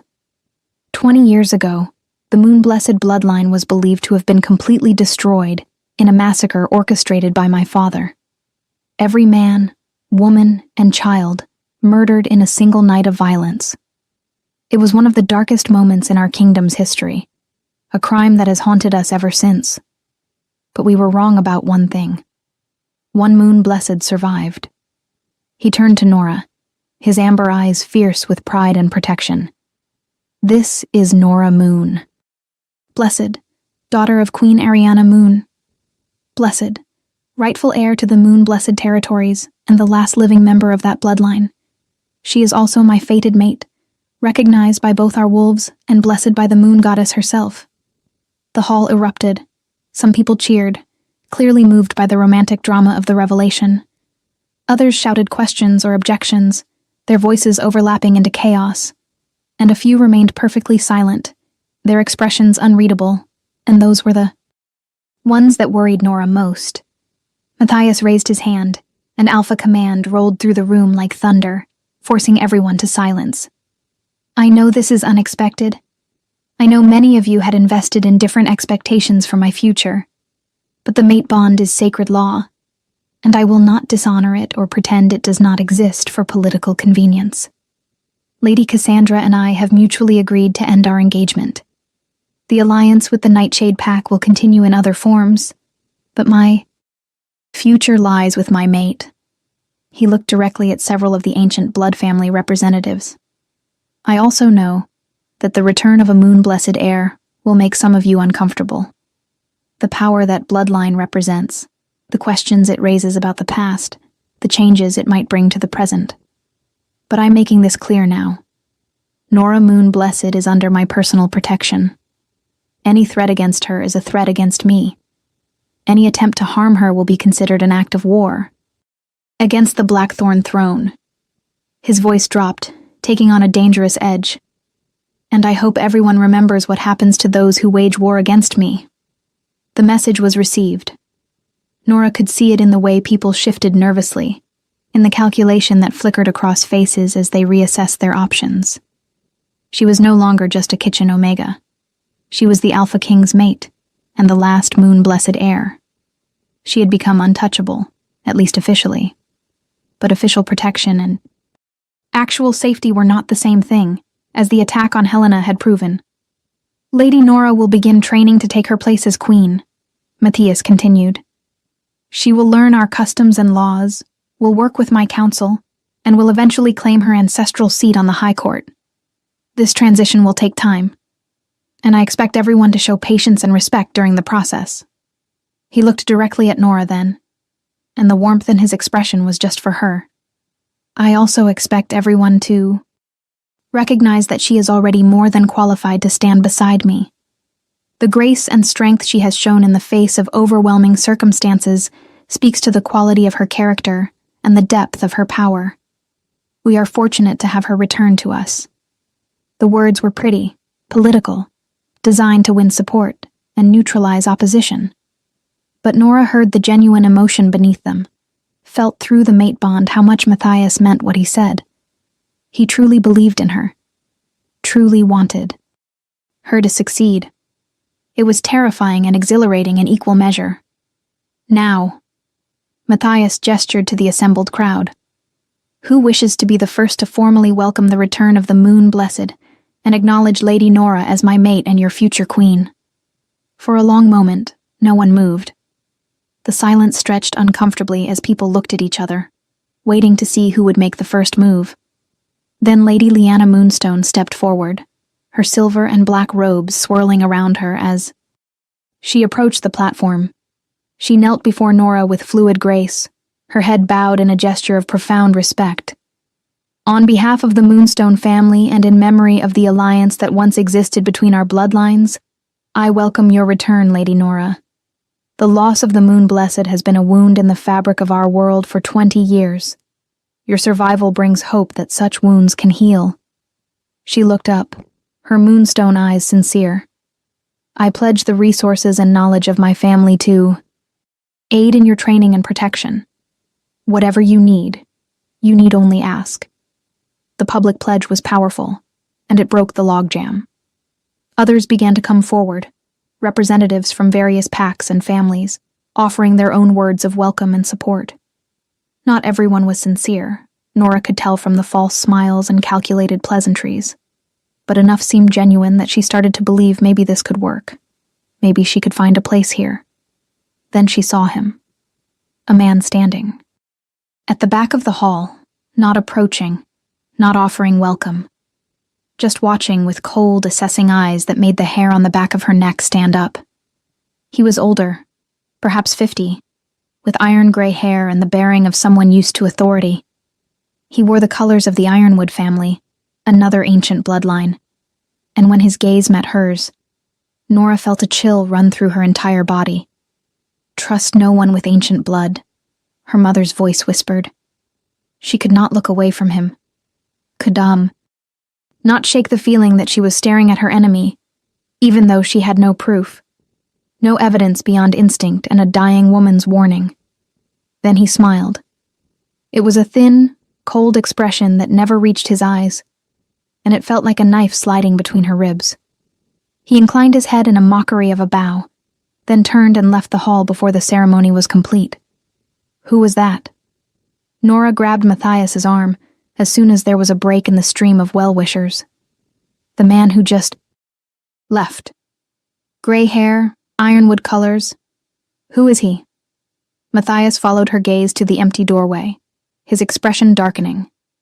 That is Lord Victor Ironwood, head of his family, one of my most trusted military advisors. Why? He was watching me.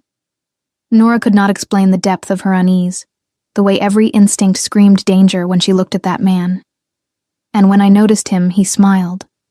But it was not a welcoming smile. It was something else. Victor has always been difficult, Matthias said carefully. He supported my father's policies, believed in ruling through strength rather than diplomacy. But he has been loyal to me since I took the throne. I trust him with military strategy and border security. You should not. The words came out with absolute certainty. I do not know why. I cannot prove anything. But that man is dangerous. He looked at me like he was measuring me for a grave. Matthias studied her face, clearly torn between dismissing her fear as paranoia and trusting her instincts. I will have him watched, he said finally. Discreetly. If he is involved in something, we will discover it. But Nora, you cannot accuse someone of Lord Victor's standing without evidence. It would tear the court apart. I am not asking you to accuse him. I am asking you to be careful. Nora forced herself to look away from the doorway, to focus on the people still waiting to meet her. Please, just be careful. The rest of the presentation ceremony passed in a blur. Nora smiled, and nodded, and said the appropriate things, while her mind raced with possibilities and fears. That man, Lord Victor Ironwood, had looked at her like a problem to be solved, like an obstacle to be removed. And she could not shake the feeling that he was connected to the symbol carved into her wall, to Helena's attack, to the massacre that had destroyed her family 20 years ago. When it was finally over, when the last noble had offered their congratulations or thinly veiled threats, disguised as concern, Matthias escorted her back to his chambers. Nora collapsed into a chair, exhausted by the performance and the constant vigilance required to survive court politics. "You did well," Matthias said, pouring her wine. "Better than well. Several of the council members were impressed by your composure." Composure. Nora laughed without humor. "I was terrified the entire time. That is what composure is. Being terrified and functioning anyway." He sat across from her. "Now tell me more about Lord Victor. What specifically made you uneasy?" Nora tried to organize her scattered thoughts. "It was the way he looked at me, like he recognized me, but not from today. Like he had been expecting me. And when I caught him watching, he did not look away, or try to hide it. He just smiled, like he wanted me to know he was a threat." She met Matthias's eyes. "My mother said the traitor has ancient blood. Victor Ironwood has ancient blood. He was old enough to have been involved in the massacre. And he left the presentation before officially acknowledging me, which is a political insult whether he meant it that way or not. All of which is circumstantial." But Matthias looked troubled. "Victor has been my military advisor for 6 years. If he is involved in something, he has hidden it remarkably well. Or you have not been looking in the right places." Nora leaned forward. "The massacre happened during your father's reign, but you said someone had to have inside knowledge of moon-blessed defenses. What if that someone was your father's military advisor? What if Victor Ironwood helped plan the attack and has been living comfortably off the rewards ever since?" Matthias went very still. "If that is true, if Victor was involved, then he has access to my security details, my battle plans, my strategic thinking. He would know every vulnerability, every weakness. He would be able to orchestrate attacks without leaving obvious trails." Exactly. Nora felt vindication warring with horror. He could have been the one who attacked Helena. He could have carved that symbol to frame the moonstones because they are your other trusted magical advisors. He could be working right now to undermine me before I become powerful enough to be a real threat to whatever plans he has. We need proof. Matthias stood and began pacing. We need evidence that will hold up under scrutiny, that cannot be dismissed as paranoia or political maneuvering. If we move against Victor without proof, we risk looking like we are purging anyone who questions your legitimacy. Then we find proof. Nora stood as well. We investigate quietly, carefully. We look into Victor's history, his finances, his movements during the massacre. Someone that powerful, that connected, will have left traces somewhere. We just need to know where to look. They spent the next several hours planning their investigation, identifying people who might have information, resources they could tap without alerting their target. It was exhausting and frightening, and Nora had never felt more alive. This was what it meant to fight back. This was what it meant to honor her mother's memory and her family's legacy. Not by hiding or surviving, but by actively working to bring justice for those who had been murdered. When night fell fully and they were both too tired to continue, Matthias insisted Nora take his bed while he made himself comfortable on the sofa.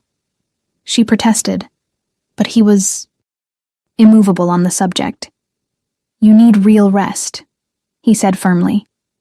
Tomorrow we start the investigation in earnest, and you will need all your strength. Sleep, Nora. I will keep watch. She wanted to argue more, but exhaustion was making her limbs heavy and her thoughts fuzzy.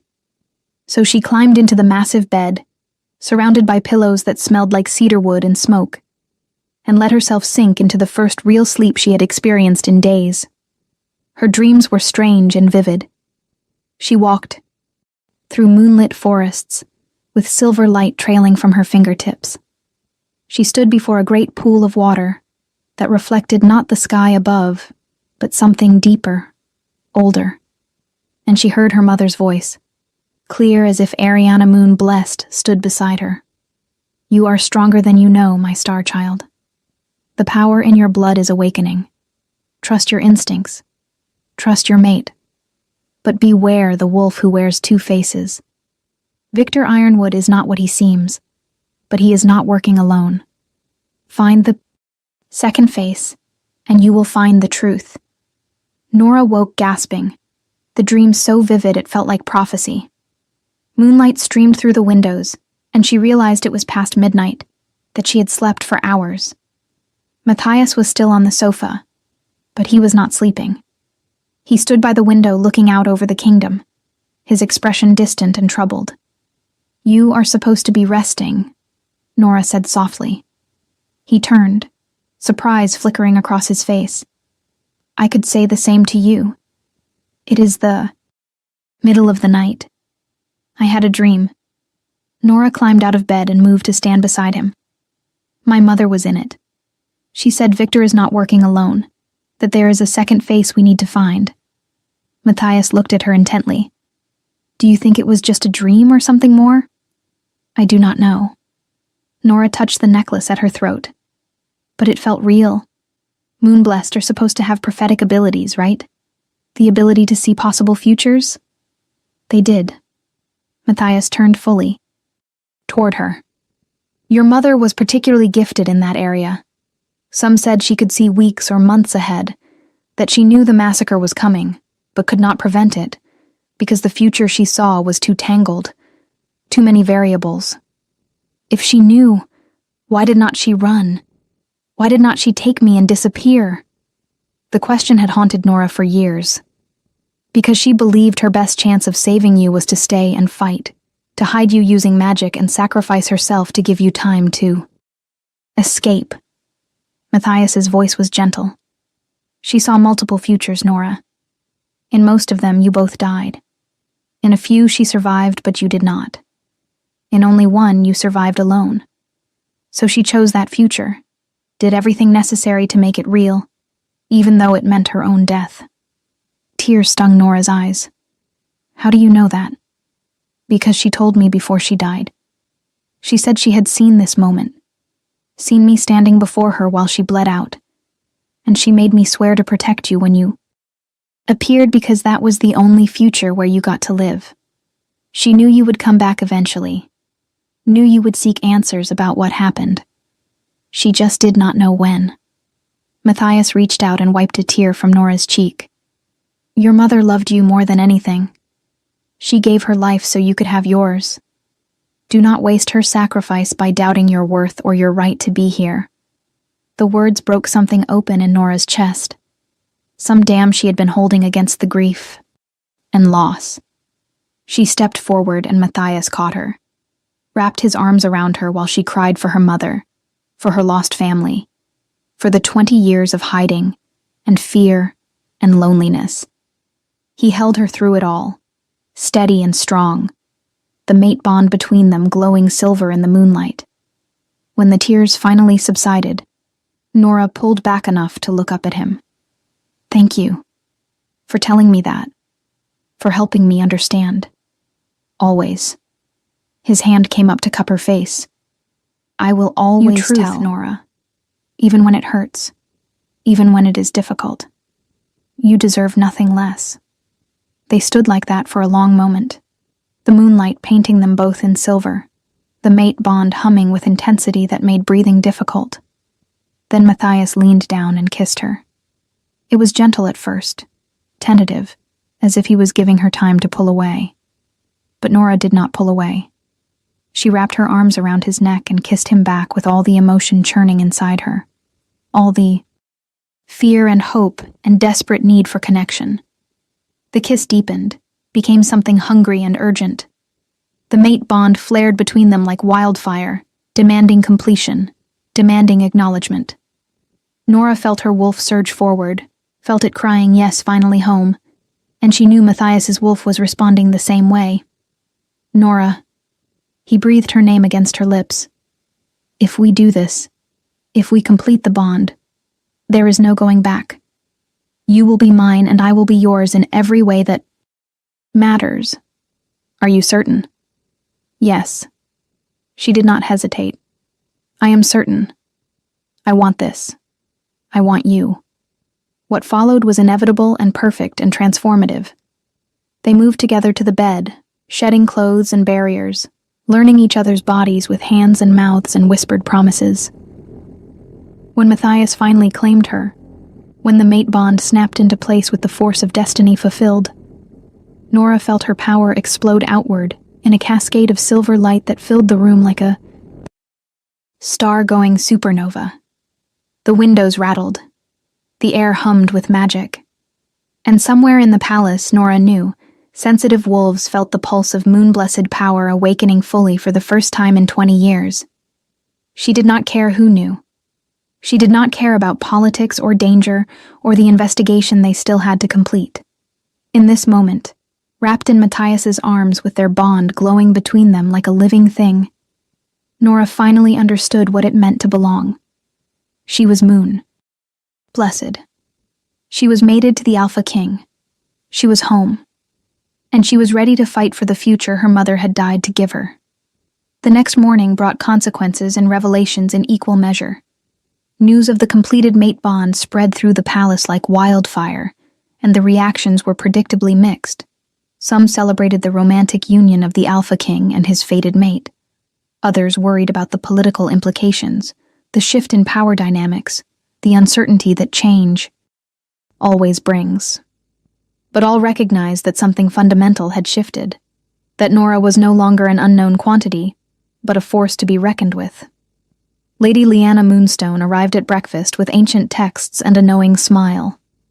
The entire palace felt your bonding ceremony last night, she said without preamble.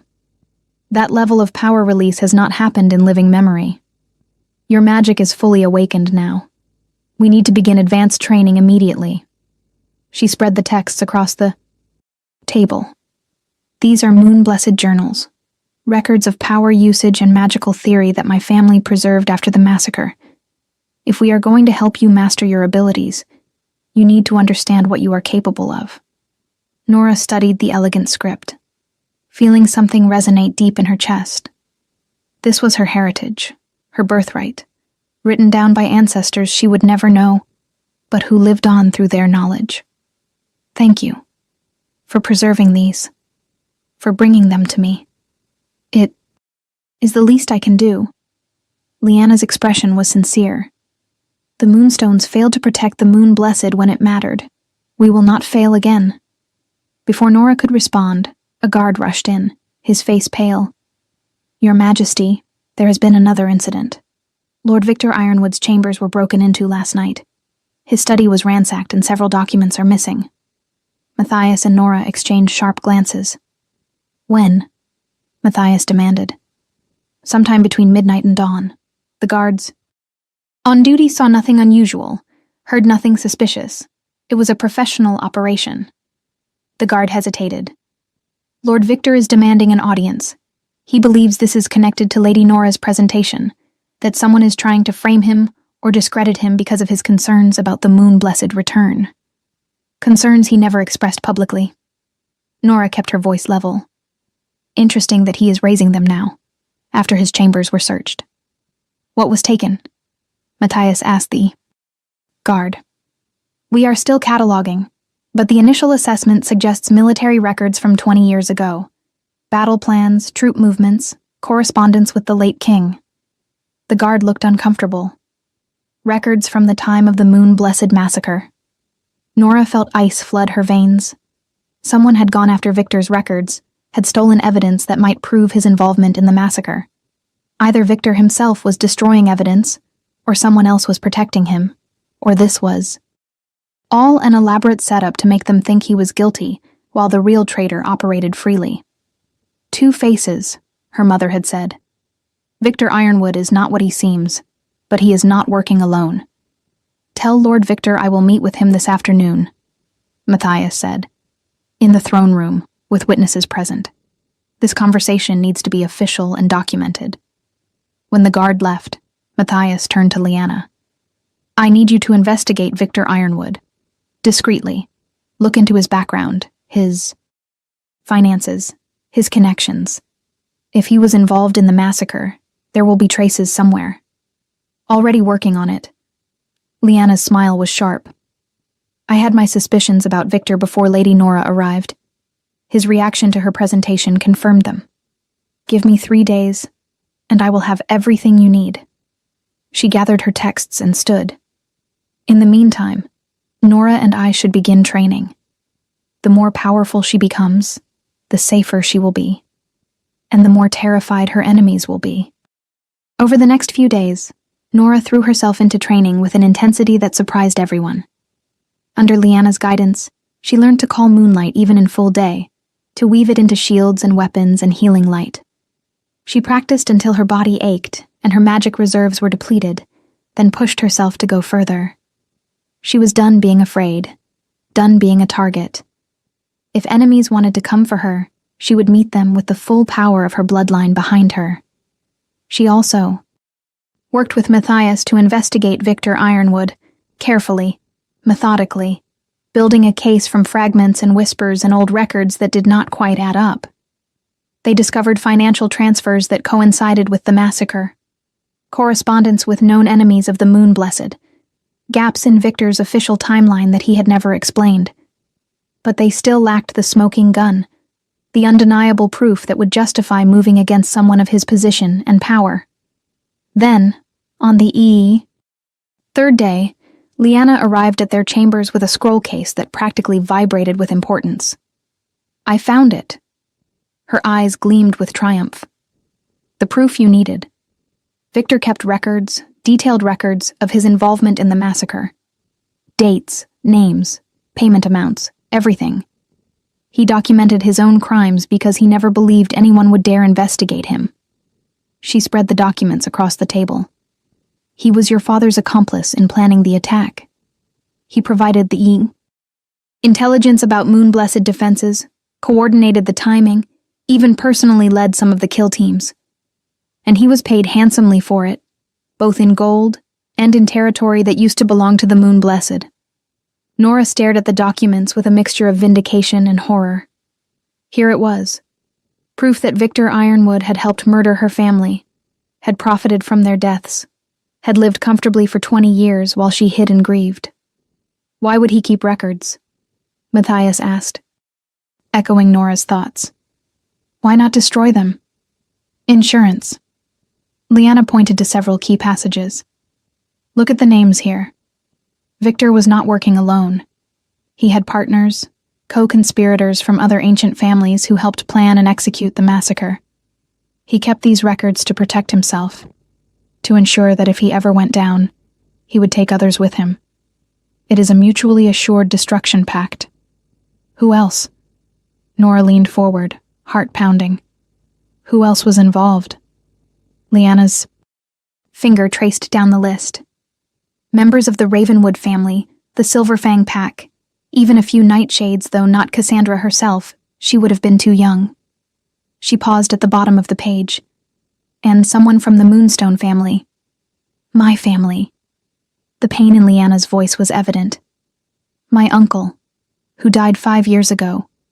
He was part of this. He betrayed our alliance with the Moon Blessed and helped orchestrate their destruction. 2 faces, Nora's mother had said. The truth lies in shadows, and the traitor wears 2 faces. It was not just Victor. Nora straightened, understanding flooding through her. It was a conspiracy across multiple families. That is why it succeeded, why the Moon-Blessed were caught so unprepared. Their allies betrayed them from within. And Victor is just the visible face. Matthias studied the documents with a general's tactical eye. He is powerful and dangerous, but he is also exposed, known. The others have stayed hidden, letting him take the risk of being public. If we move against Victor without securing the others first, they will scatter, and we will never get them all. So what do? Nora asked. We set a trap. Matthias's smile was cold and predatory. We let Victor know we are investigating him. let him panic and reach out to his co-conspirators. We watch those communications, identify everyone involved, and then we move against all of them simultaneously. No one escapes. No one gets to hide behind plausible deniability or political connections. That could take weeks. Leanna looked troubled. And it is dangerous. If any of them realize what you are doing, they could strike first. They could go after Nora directly. Then we make sure Nora is untouchable. Matthias turned to Nora with fierce determination. We complete your training, make you powerful enough that anyone who comes for you dies trying. We use you as bait, but bait with teeth sharp enough to defend itself. Nora considered the plan. Considered the risks and potential rewards. Part of her wanted to refuse, wanted to insist on staying safe while others handled the danger. But that was not who she was anymore. That was not who she wanted to be. I will do it. She met Matthias's eyes steadily. I will be the bait. I will draw them out and help you catch them all. But we do it my way, with my magic, following moon-blessed methods. If we are going to honor my family's memory, we are going to do it right. Over the following 2 weeks, they executed their plan with precision. Matthias made sure word spread through the court that he was investigating Lord Victor Ironwood for possible involvement in the Moon-Blessed massacre. Victor, as predicted, panicked and began reaching out to his co-conspirators, trying to coordinate a response.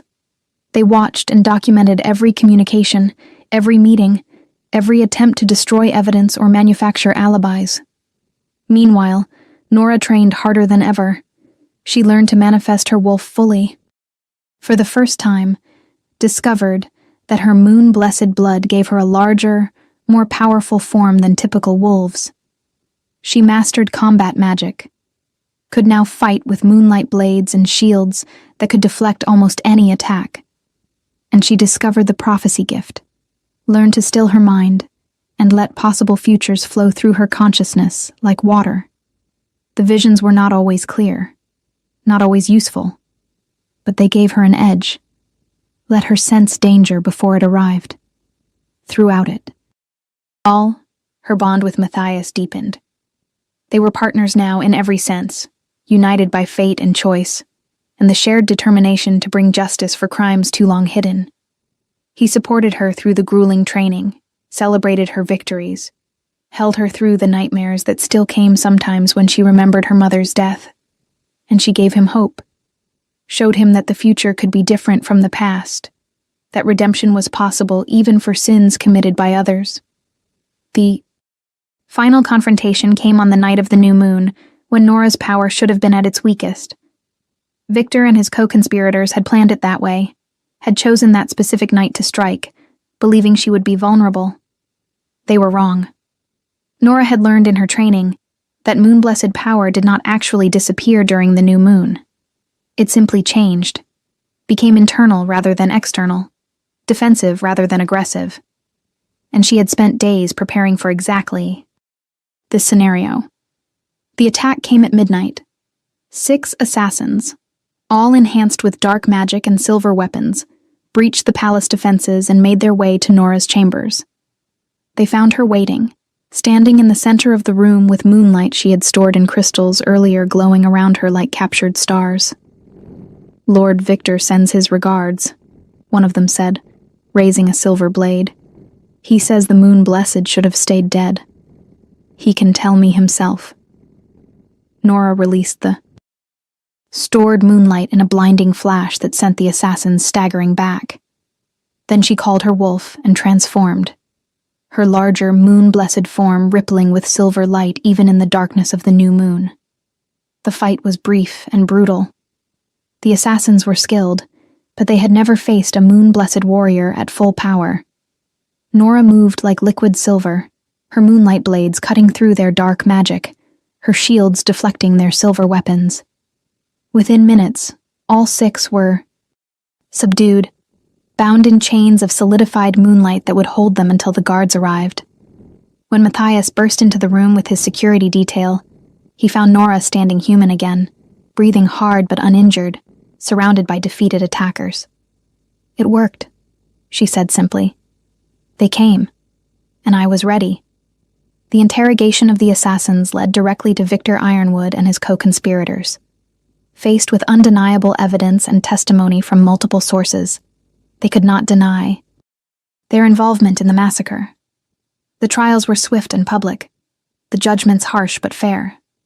Victor Ironwood was stripped of his titles and territories, exiled to the farthest reaches of the kingdom where he could never again wield power or influence.